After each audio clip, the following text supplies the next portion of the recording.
All right, transformations of functions. So some of this you have had before, and some of it may be a little bit new. But on our vertical shifts, you just move up k units. That's going to affect your y values. Horizontal shifts is going to go left or right. Notice that if you have a plus, then it's going to go left. And if you have a minus, it is going to go right. Reflections. So you have two different kinds of reflections. We can reflect across the x-axis, or we can reflect across the y-axis. So if the negative is on the outside, that's affecting, we're going to reflect across the x-axis.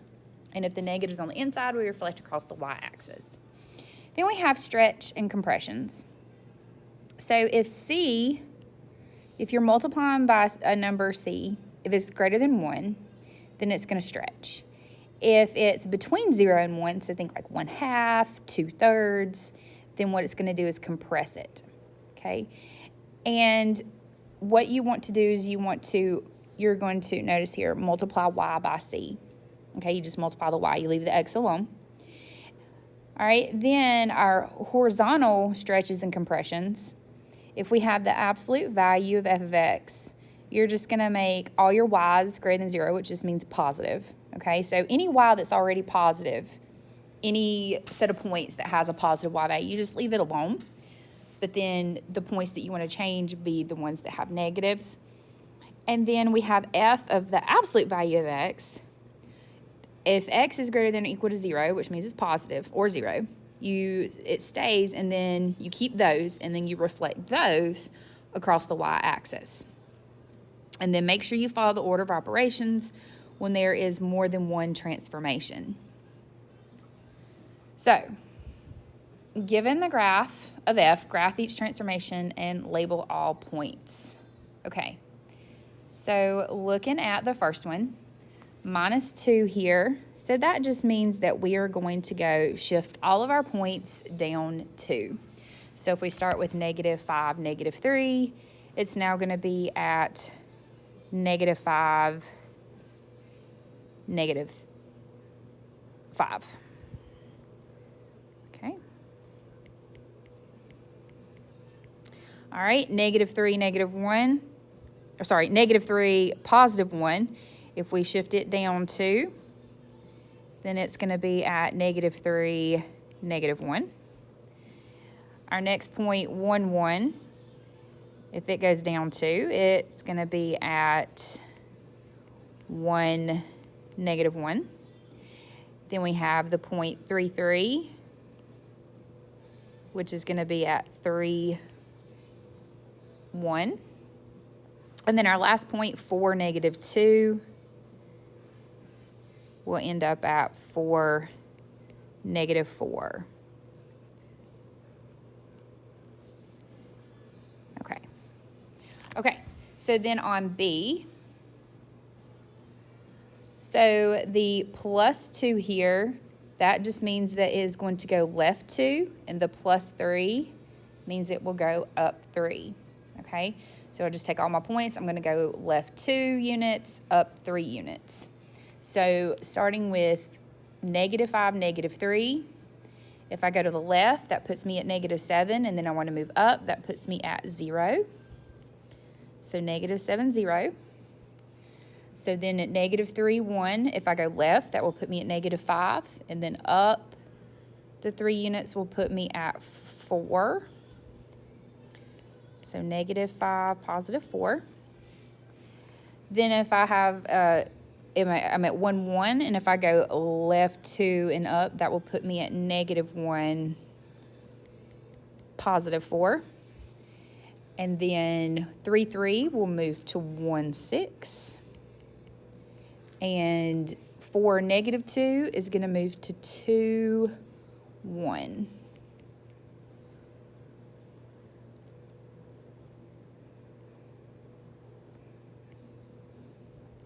So then I just connect them.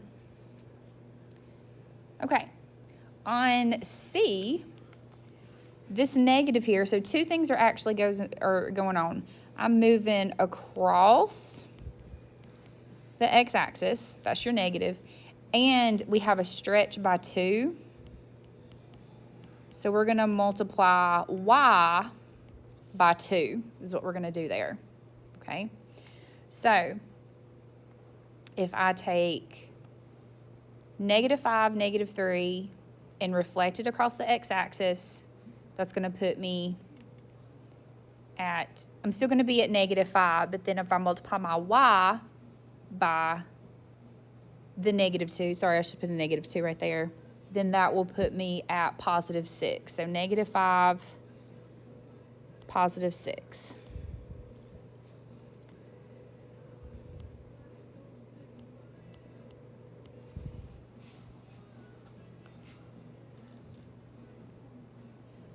Okay, so then for -3, +1, that's going to move to -3, -2, if I reflect it across the x-axis, and then multiply 1 times -2, it's going to give me a -2. So -3, -2. All right, then my 0.11, if I reflect it and multiply my y value by 2, that's going to put me at 1, -2. And then my next 0.33 is going to be at +3, -6. So 3, -6. And then my last point, 4, -2. -2 times -2 is going to be +4, so it put me at 4, 4.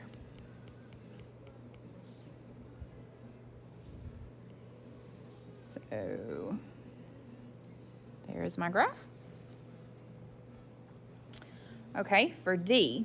All right, so on D, what we have going on here is a horizontal stretch.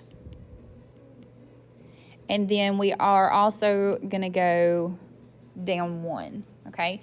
So horizontal stretch, that basically means you're doing x divided by half.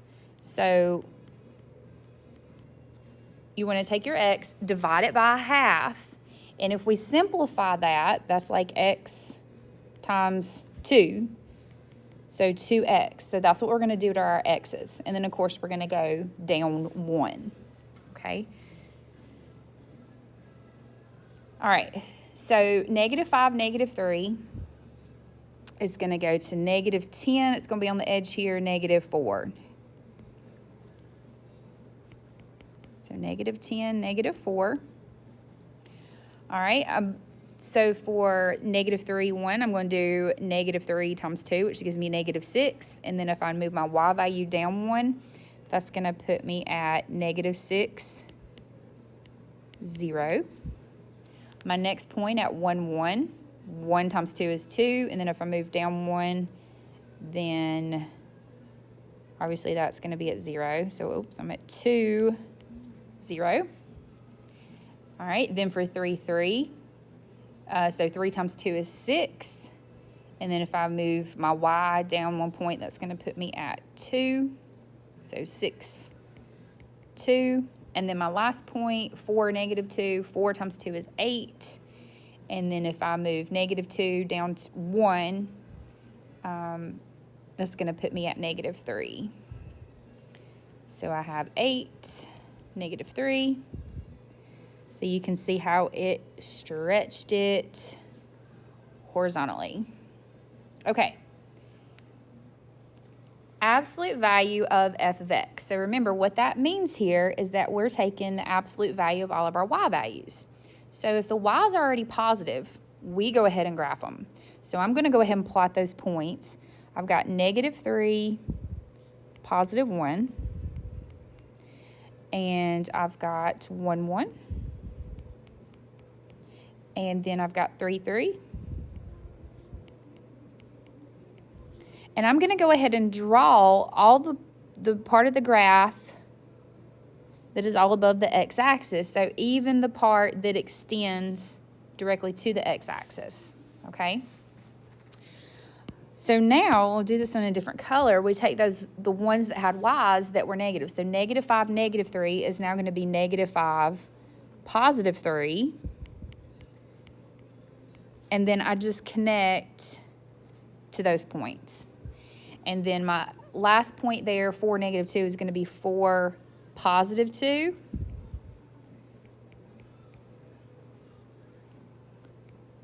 And then I just connect it there. And so that is what my graph looks like. Now on F, so when it's the F of the absolute value of X, what you want to do is you want to draw where all the, or put all the points where X is positive. So go ahead and do those, and then we're going to reflect those points. So those points, so it's kind of like you're doing the opposite axis for E and F is what you're doing. So I will draw 1, 1, because it's on the positive side. And I will do 3, 3. And then I will also do 4, -2. Because these are where my X's are positive. And I'm going to sketch it up to the Y-axis. And then I'm just going to take these 3 points and I'm going to reflect them, okay? So I'm not even worrying about like that -5, -3, that -3, 1. I'm not worrying about them. I'm just going to reflect these points. So if I reflect 1, 1, it's going to be here at -1, +1. If I reflect 3, 3, it will be -3, +3. And then if I reflect 4, 2, it will be at -4, or sorry, 4, -2. Yeah, I think I said that. That will be at -4, -2. And so I just sketch this graph and connect it. Okay, so again, we're going to sketch them by hand, and we're going to label at least 3 points on the graph. So remember this square here, that's your parabola. So remember your original 3 points. You may want to look back at your library of functions if you don't have those memorized. Your 3 points, if we just jot them down to the side here, were 0, 0, 1, 1, -1, +1. So those were the 3 points, the 3 main points in the parabola. And so for this one, we're going to move our points left and down. So left 2, down 3. So if we take 0, 0 and go left 2, down 3, that puts us here at -2, -3. If we take 1, 1 and go left 2, down 3, that will put us at -1, -2. And if we go to -1, 1, that will put us here at -3, -2. And so we will draw our parabola, make sure it's rounded. You don't do a V on this one because that would be absolute value graph. Okay, on this one. All right, so we do have an absolute value. So again, the 3 points that we're moving are 0, 0, 1, 1, -1, +1. Okay, so we're going to go right, we're going to go up, and then the negative, what we do is we flip across the x-axis for that negative, okay? So if we flip across the x-axis, so if we take 0, 0, we can't really flip it because it's on the axis, but we're going to go right 4 and up 2. So we're at 4, 2. If we take 1, 1, all right, and if we flip it across the x-axis, and now I'm going to go right 4, up 2, puts me at 5, 1, and then -1, -1, and if I flip it down to -1, -1, I think I said, so -1, +1, if I flip it down to -1, -1, I go right 4, up 2, that puts me here at 3, 1. And so this one does come to a point. All right, on G, all right, so on this one, we are, since it's inside, that means we are going left, and of course our negative means we are moving across the x-axis, okay? Now, I also have asymptotes on this one, so I'm gonna go ahead and draw in my asymptotes. My horizontal asymptote has not been changed, so I still have my horizontal asymptote at y equals 0, but my vertical asymptote is at -3. So basically, x can't be -3. Think of it like that. And so that tells you where your vertical asymptote is going to be, but we put x equals, -3. Okay. So if I take my points, remember, now these points in this graph, we have 1, 1, and 2, 1/2, and then we're doing -1, -1. So if I take 1, 1, and I flip it across the x-axis and go left 3, that puts me here at -2, -1. All right, 2 and 1/2. So if I take the point 2, 1/2, and if I flip it, and then I go left 1, 2, 3, that puts me right here at -1, 1/2. And then my last point, -1, -1.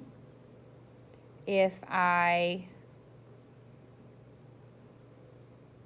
flip across the x-axis,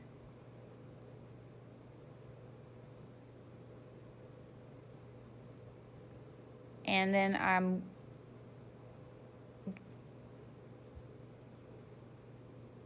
okay, so if I have -1, -1, and if I flip it across the x-axis and then I move left 3, 1, 2, 3, that puts me here at -4, +1.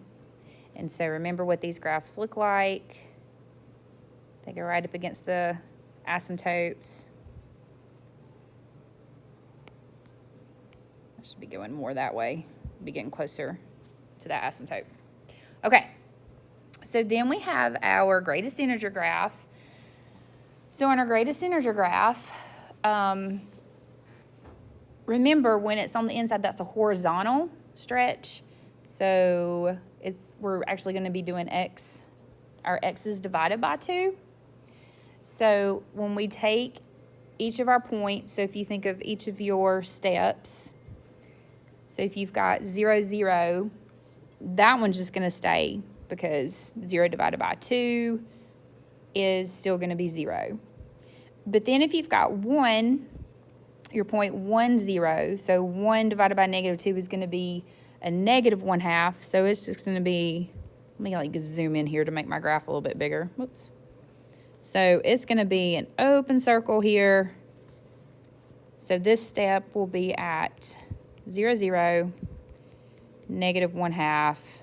Oops, I didn't mean to put a parentheses there. 0. Okay. All right, so then if we go to our next step, like if I'm doing, this one that's right here, okay, we have the point that's at 1, 1. So, and then we're also going to flip it across the x-axis. So if we flip it, and then we are going to get 1/2, or -1/2. So that's going to give us this point here. So -1/2, 1.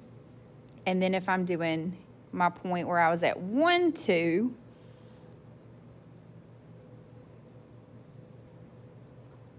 then if I multiply, do the 1 over the 2,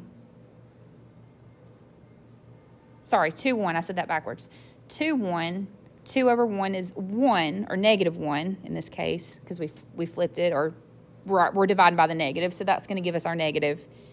And we're going to get -1, +1. And then the last step, which remember was like right there is where that last step was. Again, you can be looking at your library of functions sheet if you need to. So you had that 1 point on the axis, which was the 0, 0. That was the first hole there. Well, 0 divided by -2 ain't going to change. So this point is 0, -1. And then if we do -1 over -2, that will give us a +1/2. So then we have 1/2, -1. Okay. So on E, so this is our square root graph, and the points that we use on this one are 0, 0, 1, 1, 4, whoops, sorry, backwards, 4, 2. Okay, so what we're doing is we are going across the y-axis this time because of that negative, and we are multiplying our y by 2 because of this 2, and then we're also going to go down 2. So we take 0, 0, we can't really move it across the y-axis, then 0 times 2 is 0, then we just go down 2, so we are right here at 0, -2. All right, we'll do the same thing to 1, 1.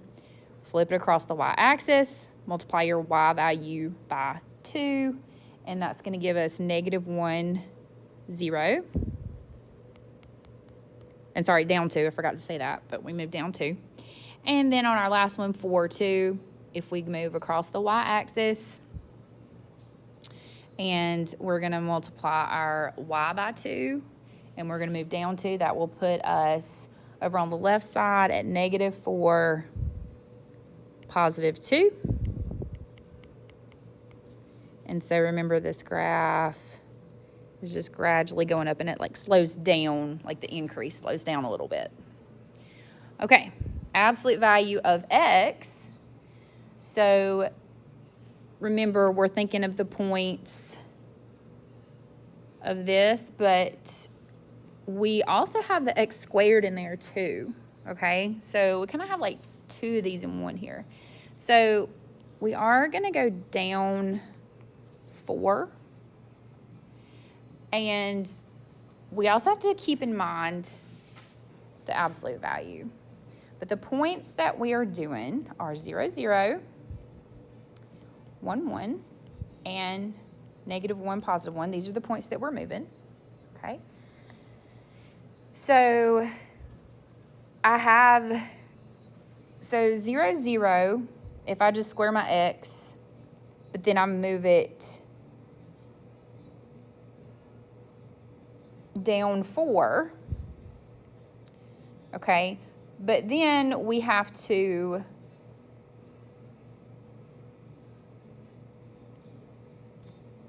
this is what it's going to do at that point. Now, let me do this. I'm going to do this in a different color.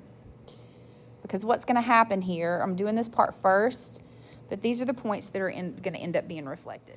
All right, so then if we take our next point, we've got 1, 1, and if we move it down 4 units, that's going to put us here at 1, -3. And then same thing with the -1, +1, move it down 4 units. It's going to put us here at -1, -3. So what we're going to do is I'm going to draw what this graph looks like.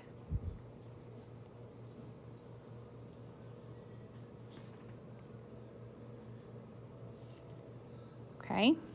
Now, what we want to do is we want to keep the parts of the graph that are positive and reflect the negative. Okay, so that's what, when you take the absolute value, is. So we'll just make ourselves a note here.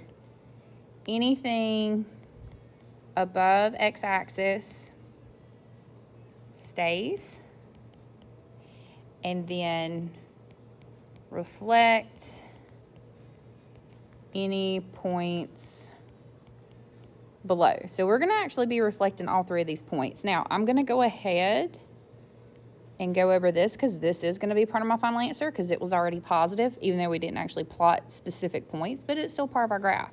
So if I reflect 0, -4 across the x-axis, it's going to be 0, +4. If I reflect 1, -3, that's going to put me at 1, +3.